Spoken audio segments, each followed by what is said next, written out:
예, 우리 하나님의 말씀 시편 7편 말씀 보시겠습니다.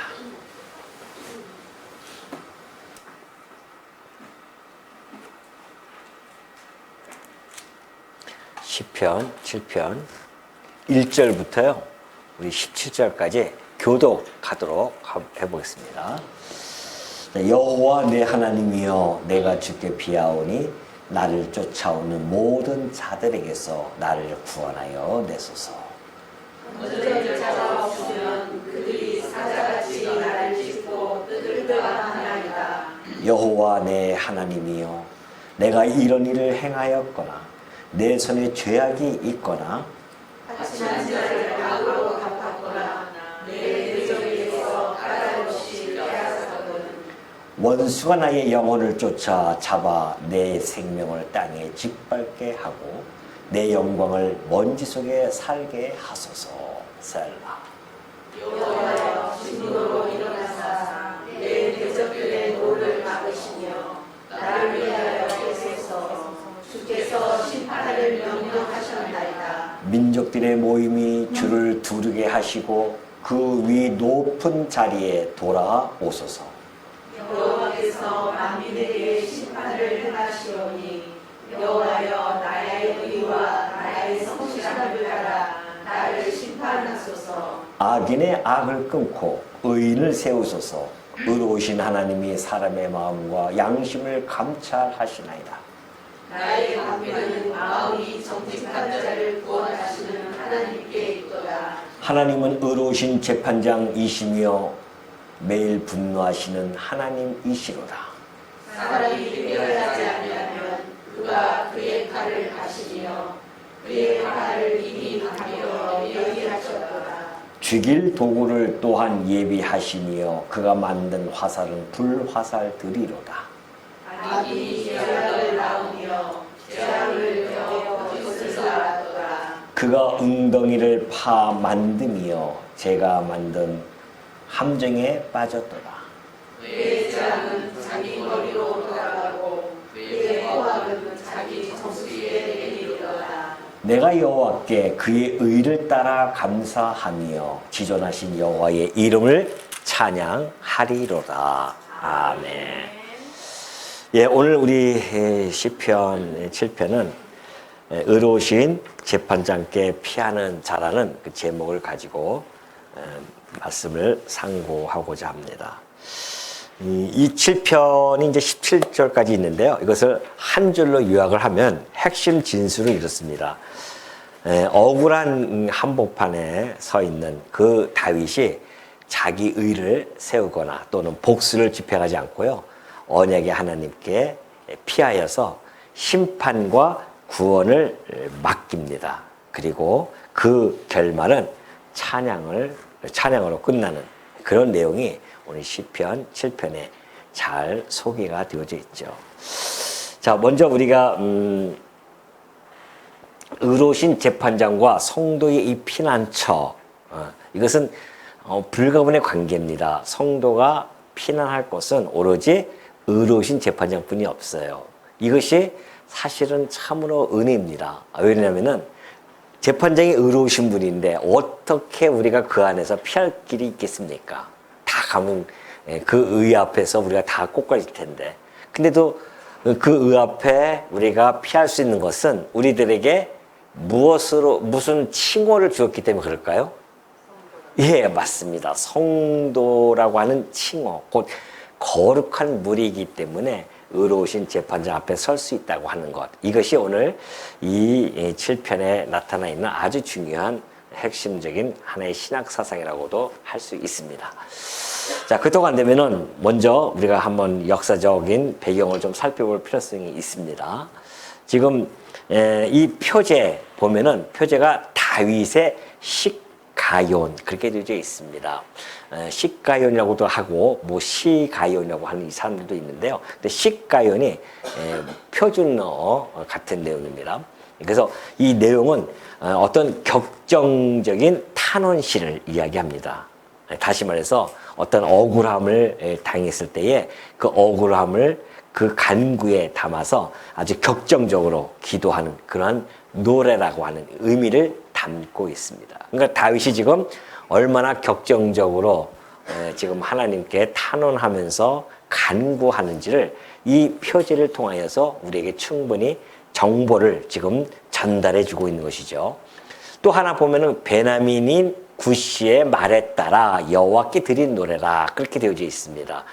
여기서 이 구스는 베냐민 사람이죠.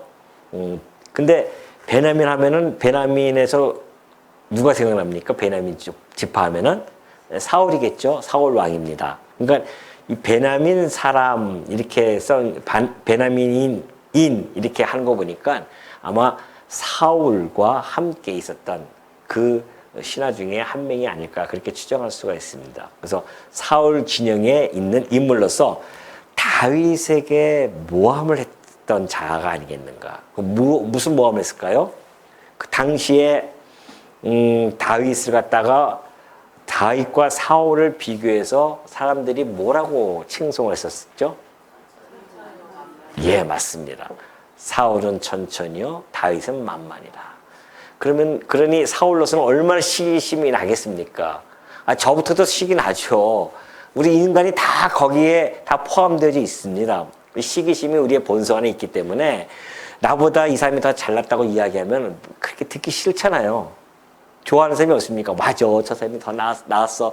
이러지 않거든요. 이게 우리 인간이 가지고 있는 연약함입니다. 그러니 사울도 자기가 지금 왕으로서 자리에 있는데 많은 사람들이 골리앗을 물리친 그 다윗을 바라보면서 사울은 천천히요, 다윗은 만만이라고 하니 얼마나 기분도 나쁠 뿐만이 아니라 시기심이 막 그냥 불 일듯이 이르는데 여기에 탁 불꽃을 튀는 말을 누가 던집니다. 그게 바로 쿠스라는 것이죠. 그럼 무슨 말 얘기했겠습니까? 저 다윗이 반역을 꾀한다고 합니다. 라고 하는 이 모함 한마디는 사울의 그 시기심을 완전히 그냥 불꽃을 튀는 거죠. 불이 뭐 확 올라오면서 그래서 다윗을 죽이려고 하지 않습니까? 한동안 이 다윗은 사울을 피해서 도망을 하지 않습니까?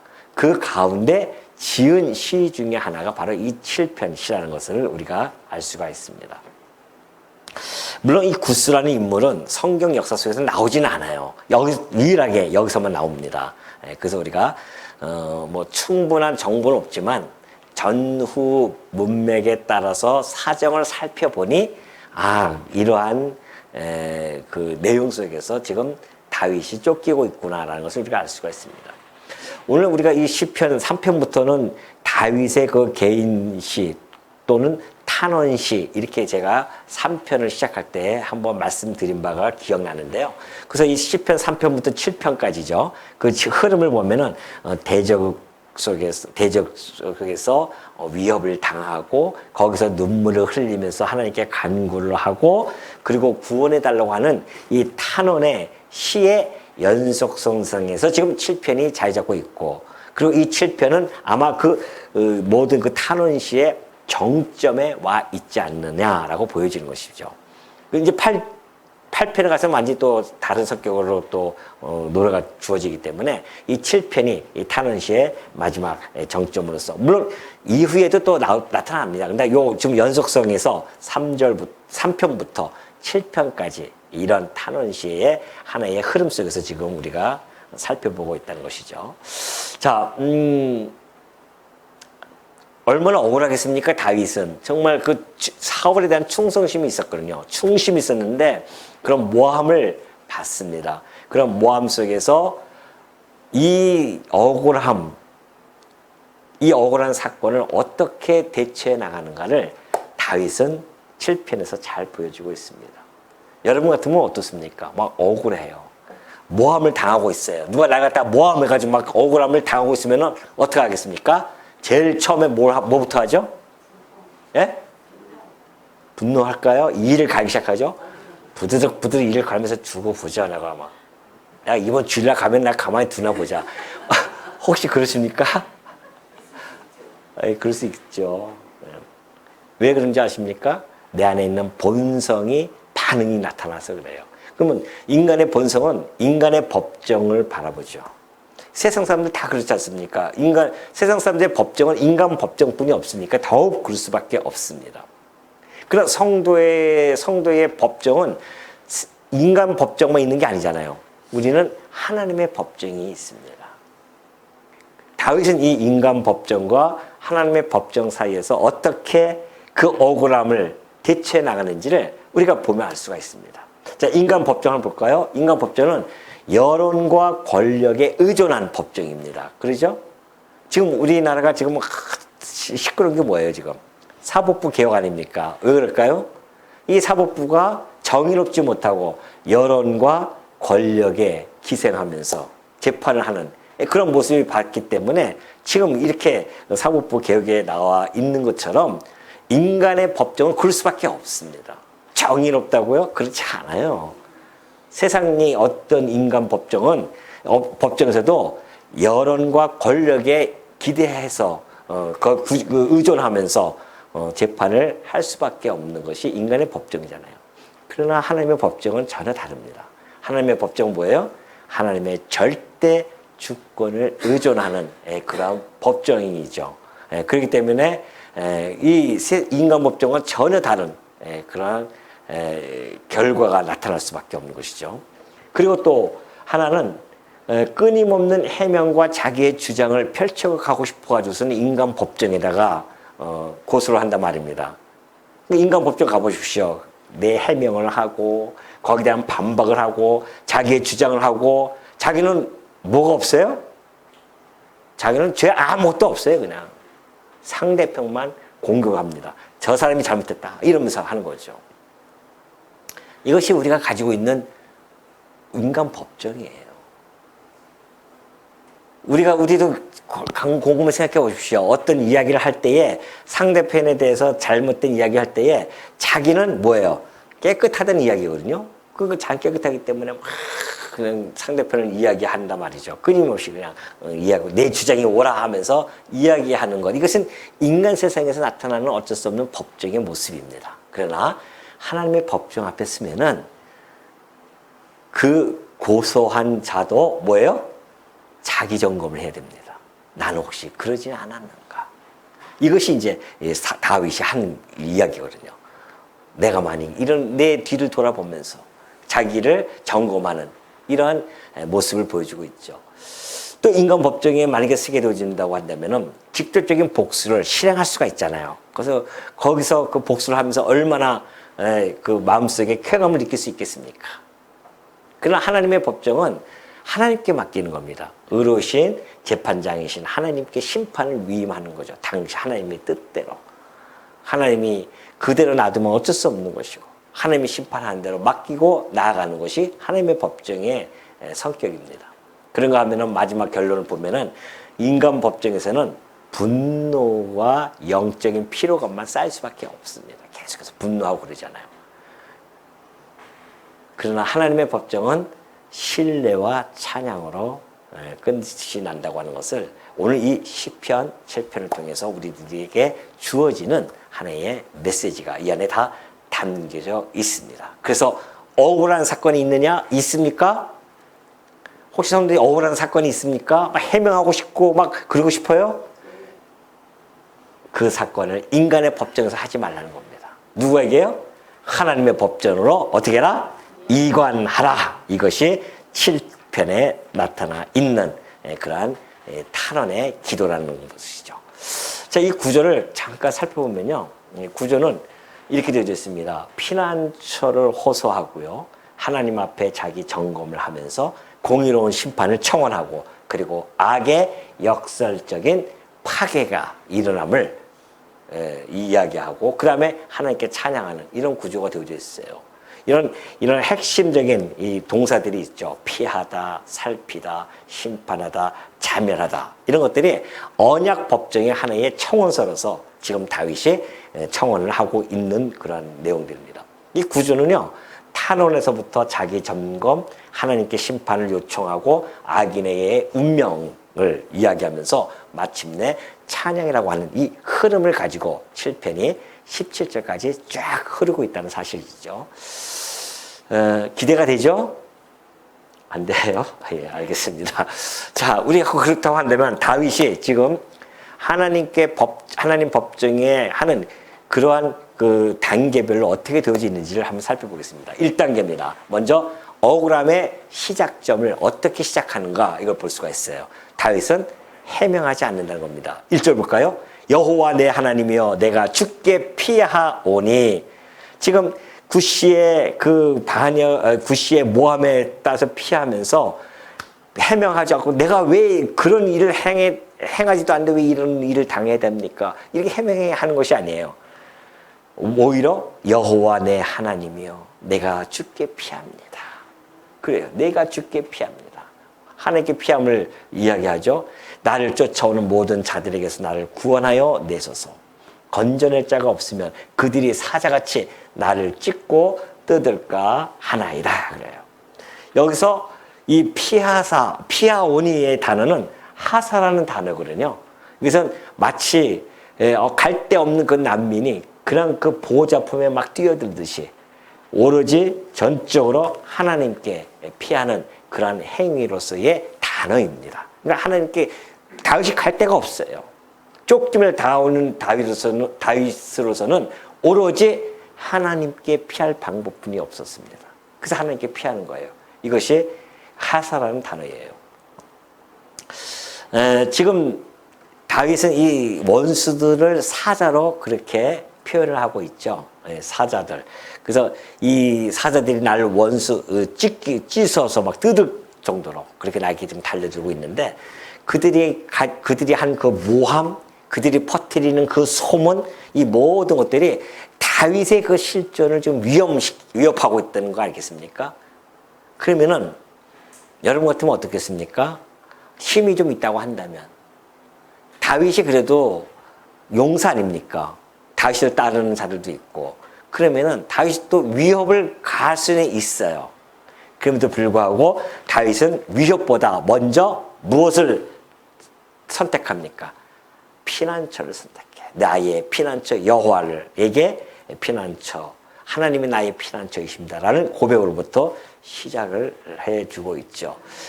대응을 하지 않고 오히려 방향을 완전히 전환시킵니다. 성도의 반응은 이래야 되는 거죠. 즉각적으로 대응하고 막 그냥 부딪히는 것보다도 먼저 우리의 방향을 올려 하나님에게 다 돌려야 됩니다.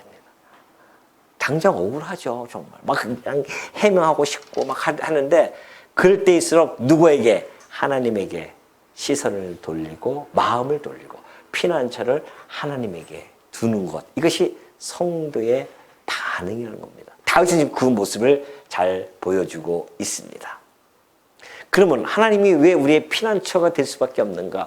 이것을 다윗이 너무나 잘 알고 있습니다. 다윗은 용서했기 때문에 그걸 시적으로 어떻게 표현했는지 아십니까? 시편 18편 2절에 보니까 여호와는 나의 뭐예요? 크게 한번 해보십시오. 여호와는 나의 뭐예요? 반석. 또 나의 요새시오. 나를 건지시는 이시오. 나의 하나님이시오. 내가 그 안에 피할 나의 바위시오. 나의 방패시오. 나의 구원의 뿌리시오. 나의 산성이십니다. 얼마나 멋들어지게 하나님에 대한 그 피난처에 시적으로 이렇게, 그러니까 용사니까 이런 시적인 나오는 겁니다. 전쟁에서 쓰는 거 아닙니까? 산성, 구원의 뿔, 방패, 요새. 지금 그림에 보이듯이 저런 요새 속에서 하나님을 그 피난처이기 때문에 그곳에 피하고자 하는 것. 대응도 하지 않고 그들을 위협하지도 않고 그렇게 하나님께 피하는 이 모습은 장차 예수 그리스도께서 그렇게 다윗의 이 모습처럼 보여주실 것에 대한 하나의 모형이고 예표입니다. 예수님 보십시오. 베드로가 예수님에 대해서 이렇게 잘 설명해 주고 있잖아요. 그분은 우리 예수님은 욕을 당하시되 맞대어 욕하지 아니하시고 고난을 당하시되 위협하지 아니하시고 오직 공의로 심판하시는 이에게 부탁하시며 그래요. 다윗의 이 노래가 곧 예수 그리스도를 통하여 그대로 적중이 되어지는 겁니다. 이것이 바로 이 다윗의 이 기도의 모습 속에서 예수 그리스도의 모습을 볼 수가 있죠. 이건 이따가 나중에 또 제가 마지막 결론적으로 말씀을 드릴 겁니다. 자, 그렇게 하나님께 피한 다윗은 두 번째 단계로 넘어갑니다. 탄원을 하죠. 하나님께 탄원하면서 자기를 철저히 점검하기 시작합니다. 이것이 3절부터 나타나는데요. 여호와 내 하나님이여, 내가 이런 일을 행하였거나 내 손에 죄악이 있거나, 이런 일이 뭘까요? 그들이 이야기하는 것처럼 내가 반역을 꾀한다거나 이런 일들이죠. 내가 이런 일을 행하였거나 또는 내 손에 죄악이 있거나 화친한 자를 악으로 갚았거나 내 대적에게서 까닭없이 빼앗거나 원수가 나의 영혼을 쫓아 잡아내 생명을 땅에 짓밟게 하고 내 영광을 먼지 속에 살게 하셔서 그래요. 자, 다윗의 이 탄원은요, 하나님 앞에서 자기를 점검하고 있는 겁니다. 혹 나는 그런 잘못을 하지 않았는지. 물론 다윗이 자기가 완전히 다 무음한 예수님처럼 그런 자라고 얘기하는 건 아닙니다. 자기의 잘못 고백 많이 하지 않습니까? 지금 여기서 이야기하는 것은 제한적인 것을 이야기해주고 있습니다. 만일 내가 이것을 행하였다면, 이런 일들을 행하였다고 하면 이것은 언약적인 맹세의 형식을 지금 띠고 있습니다. 그래서 이 혐의에 대해서, 곧 내가 사울에 대해서 반역을 꾀했다, 이 혐의에 대해서 이건 아니지 않습니까? 그렇죠? 그래서 하나님 앞에 자신을 투명하게 지금 제출하고 있는 모습을 잘 보여주고 있습니다. 의인은 그런 모습입니다. 의인이 완전한 도덕적으로 깨끗하기 때문에 의인이 아니라고 지난 시간에도 말씀드렸죠. 완전한 사람이 아닙니다. 그러나 의인이라고 하는 것은 억울함 속에서도 자기 성찰을 끊임없이 멈추지 않는 것이죠. 그러니까 우리가 자기의 억울함을 하나님께 토로하더라도 혹 나는 그런 죄를 혹시 지지 않았는지를 뒤돌아보는 것, 이것이 성도의 모습 아니겠습니까? 우리는 내가 어떤 고난을 당하면은 이것은 욥 같은 고난인 줄 알고 착각 속에 빠질 때가 있거든요. 그러나 우리가 뒤돌아보면은 정말 우리가 내 삶 속에서 내 본성대로 살아왔기 때문에 어떤 때는 그런 고난으로서 징계로서의 고난도 있을 수도 있죠. 그러니까 우리가 다윗은 그것까지도 점검하는 이런 모습을 지금 보여주고 있는 겁니다. 우리의 모습이 그래야 된다는 거 아니겠어요? 마치 아무 잘못도 없는 것처럼 하나님 앞에 내게 이런 억울한 고난을 왜 내게 주십니까? 라고 하는 그런 기도보다는 자기를 뒤돌아보고 혹시 그런 것들이 있으면 자기를 성찰하는 이런 모습, 이것이 참된 의인의 모습임을 잘 보여주고 있습니다. 3단계로 넘어갑니다. 이제 다윗은 공의의 이 회복은 인간의 복수가 아닌 것을 전해주고 있죠. 이것은 하나님의 심판, 자기가 복수하는 것이 아니라 하나님의 심판의 영역에 속한 것임을 잘 보여주고 있습니다. 자, 자신의 그 억울함을 하나님 중심으로 다시 재구성을 해주고 있습니다. 이것이 이제 6절부터 나타나죠. 여호와여 진노로 일어나사 내 대적들의 노를 막으시며 나를 위하여 깨소서. 주께서 심판을 명령하셨나이다. 민족들의 모임이 주를 두르게 하시고 그 위 높은 자리에 돌아오소서. 여호와께서 만민에게 심판을 행하시오니 여호와여 나의 의와 나의 성실함을 따라 나를 심판하소서. 악인의 악을 끊고 의인을 세우소서. 의로운 사람들이 사람의 마음과 양심을 감찰하시나이다. 나의 방패는 마음이 정직한 자를 구원하시는 하나님께 있도다. 하나님은 의로우신 재판장이시며 매일 분노하시는 하나님이시로다. 그렇게 되겠죠. 자, 지금 다윗은 아까 얘기했듯이 억울하지만은 이것을 하나님 중심에서 다시 재편성을 했다고 그랬죠. 어떻게 해요? 자기의 개인적인 감정, 이런 문제들 갖다가 하나님의 통치, 그리고 하나님의 공의의 문제로 부상을 시키고 하나님께 상정을 시키는 겁니다, 지금. 그래서 하나님, 일어나소서, 깨소서. 그러면서 우주적인 재판장이신 하나님께서 이 우주적인 도덕 질서를 다시 바로 잡아달라고 하는 이런 청원을 지금 다윗이 해주고 있죠. 이건 곧 하나님의 공의를 세워달라고 하는 그러한 청원이 아닐 수가 없습니다. 10절에 보면 그래요. 하나님은 나의 방패라고 그렇게 이야기하죠. 10절에 나의 방패는 마음이 정직한 자를 구원하시는 하나님께 있습니다 라고 고백을 합니다. 요새 이 세상에 우리가 살다 보면은 하나쯤은 방패를 다 갖고 싶어 하잖아요. 나를 보호해 줄 수 있는 방패. 어떤 사람들은 그것이 하나의 재물이 되어줄 수 있고 권력이 되어줄 수 있고 또 이런 억울함을 당했을 때에 사람들로부터 인정함을 받는 것, 어떠한 증거를 이런 것들도 이야기할 수 있습니다. 그러나 그 세상에서 바라보는 그런 방패를 다윗은 지금 그렇게 접근하지 않죠. 자기의 방패는 세상의 상황이 아니라는 겁니다. 우리는 내 주변에 있는 상황이 나의 방패가 되어줄 줄 알고 착각 속에 살아가고 있습니다. 그렇지 않다는 겁니다. 다윗은 지금 자기의 방패는 오로지 하나님, 자신임을 고백하고 있죠. 이 하나님을 방패로 삼는 자들은 살아가면서 어떤 어려움이 닥쳤을 때에 혹시 고난을 받았을 때에 중심을 잃지 않는 힘이 되어지고 근거가 되어질 수가 있습니다. 다윗은 지금 그걸 아주 꽉 움켜 지금 잡고 있는 것이죠. 11절에서도 역시 마찬가지입니다. 그는 위대한 신학적 선언을 해가고 있는데요. 11절에서 보니까 하나님은 의로우신 재판장이십니다 라고 그렇게 선언을 해주고 있습니다. 하나님은 중립적인 관찰자가 아니지 않습니까? 그런 거죠. 하나님이 이렇게 중립이 돼가지고 하는 것이 아니에요. 하나님은 공의로우신 분이기 때문에 의롭다 말입니다. 그러니까 의로우신 재판장은 당신의 공의에 따라서 심판을 해 가신다는 거 아니겠습니까? 그리고 그분은 그래서 매일 분노하시는 겁니다. 의로우신 재판장이기 때문에 매일 분노를 해요. 아니 하나님이 통제불능의 감정적인 폭발을 가지고 있겠습니까? 우리 인간들이야 연약하니까 때로는 분노 조절 장애가 겪기도 하지만은 하나님은 그런 분이 아니란 말입니다. 감정적인 분노를 표출하시는 분이 아니에요. 하나님이 왜 이렇게 매일 분노하시는가? 의로운 재판장이시기 때문에 그래요. 의로운 재판장이라고 하는 것은 하나님은 지속적이면서 악을 향해서 지속적이면서도 정의로운 그런 반응을 끊임없이 펼쳐 보여주신다는 겁니다. 왜? 의로우시기 때문에 그래요.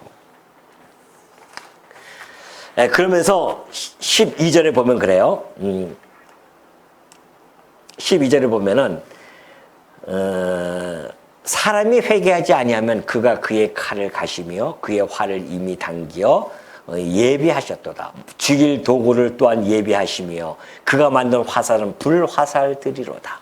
악인이 죄악을 낳으며 재앙을 베어 거짓을 낳았도다. 그가 웅덩이를 파 만드며 재가 만든 함정에 빠졌도다. 그의 재앙은 자기 머리로 돌아가고 그의 포악은 자기 정수리에 내리리로다. 그래요. 자, 4단계 들어가면은 다윗은 악이 어떻게 자멸되어지는지를 3단계로 아주 잘 표현해주고 있죠. 이 악인들은 먼저 악을 기획을 합니다. 그리고 그것을 실행하려고 조직을 하죠. 그리고 마침내 현실 속에서 그것을 실행을 해 나갑니다. 그러나 오히려 어떻게 됩니까? 자기가 판 웅덩이에 빠진다는 거 아니겠습니까? 여러분 이것은 성경적인 역사 속에서도 너무나 잘 알고 있습니다. 여러분이 잘 아는 두 인물들이 있죠. 첫 번째 인물이 누굴까요? 그렇죠. 하만입니다. 하만도 그 모르드게를 장대에다가 매달려고 자기가 만들잖아요. 근데 하만은 오히려 자기가 판 함정에 빠져가지고서는 자기가 목을 매달리지 않습니까? 거기에. 하만만 그렇습니까? 다니엘을 넘어뜨리고 했던 그런 신하들, 그런 자들이 다윗을 시험하다가 결국은 대신 사자굴에 들어가는 그런 모습도 우리가 알 수가 있듯이 악은 스스로 자멸함을 너무나 잘 보여주고 있고 다윗은 그것을 노래로서 잘 표현해주고 있습니다. 악의 자멸은 단순한 응보가 아님을 보여주고 있죠. 이것은 하나님의 주권적 섭리 속에서 하나님의 공의가 드러나는 필연적인 과정임을 다윗은 노래해주고 있습니다. 세상에는요 지금 뒤집혀 있는 그런 일들이 너무 많죠. 그래서 선과 악의 결과가 완전히 뒤집혀져 가지고서는 세상이 그런 일들이 많이 비일비재합니다. 이걸 누가 잡겠냐 말이죠.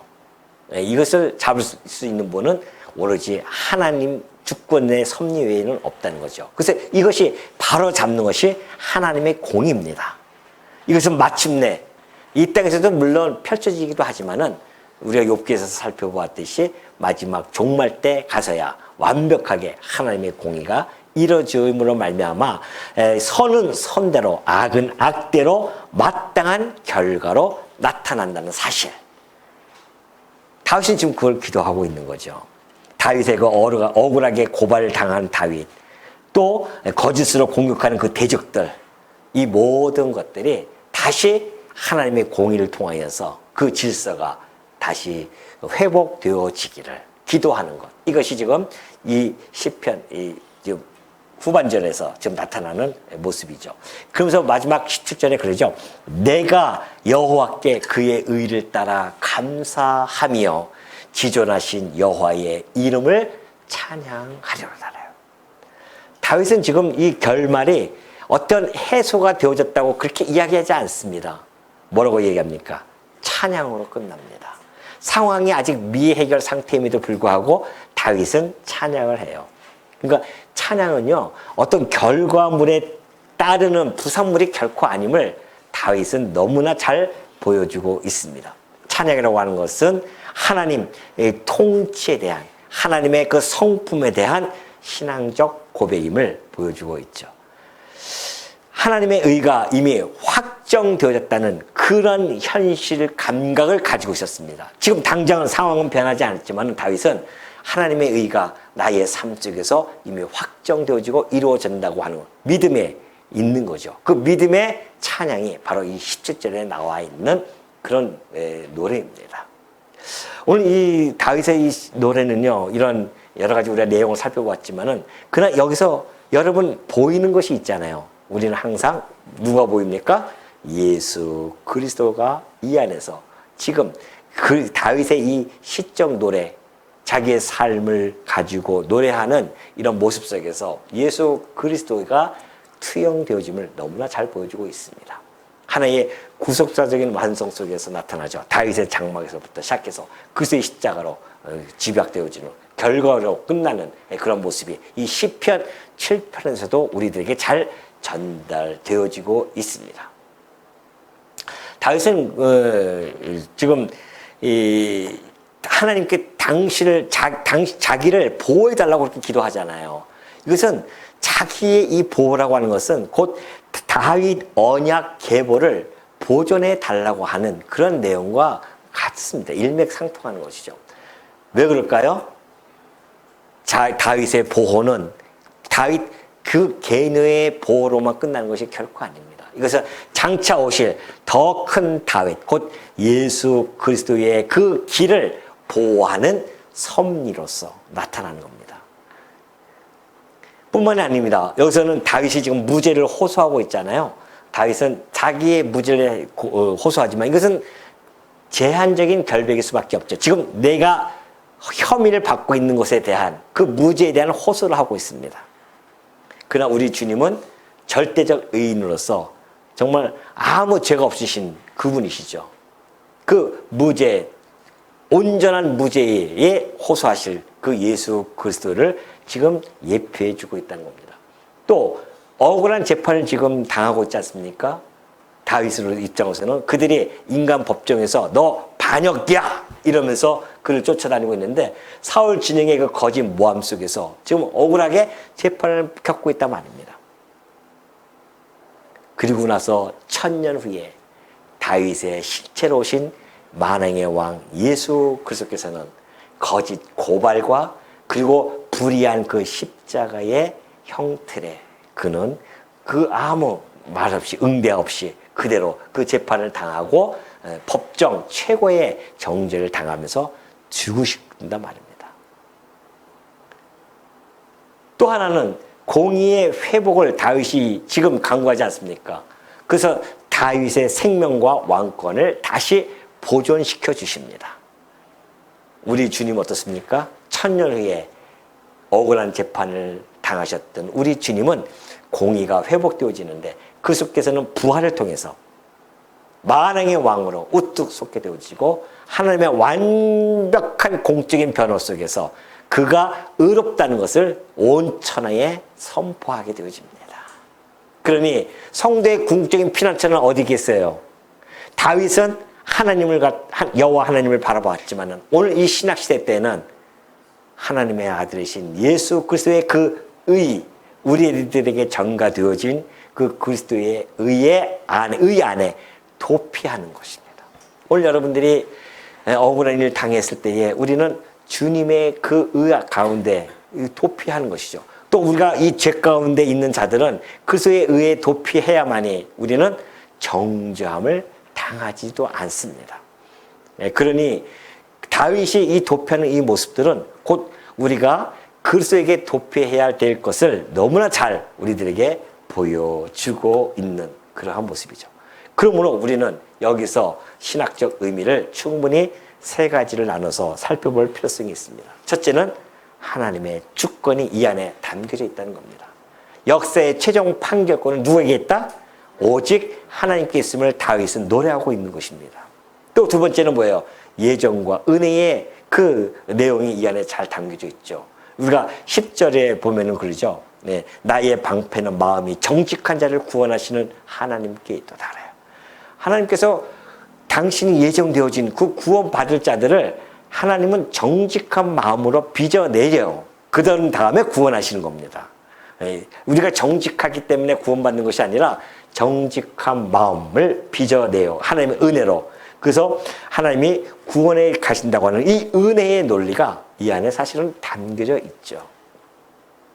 뿐만이 아닙니다. 마지막 구원론이 이 안에 또 담겨져 있습니다.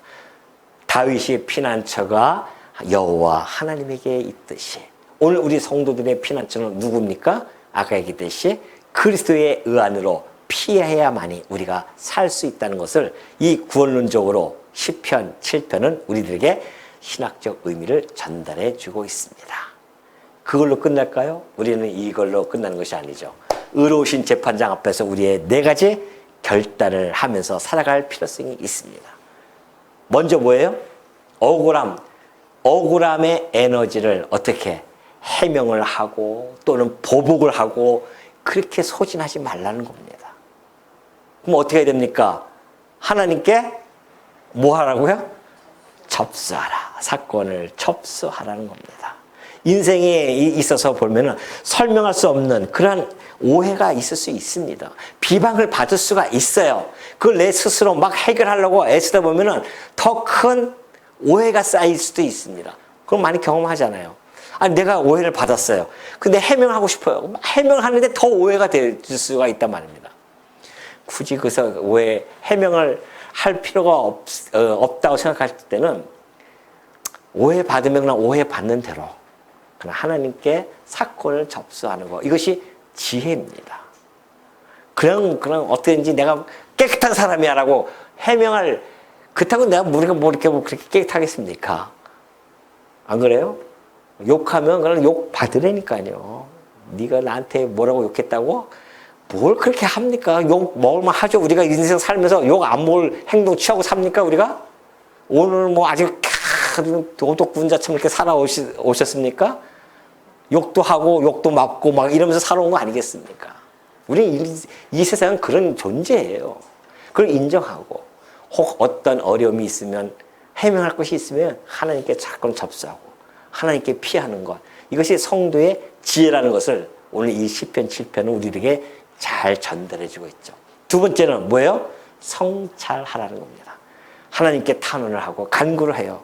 접수만 하고 끝나는 것이 아니라 그 속에서도 여전히 우리는 우리의 자기를 점검하고 성찰하고 혹 깨닫는 죄가 있으면 회개하고요. 세 번째는 뭐하라?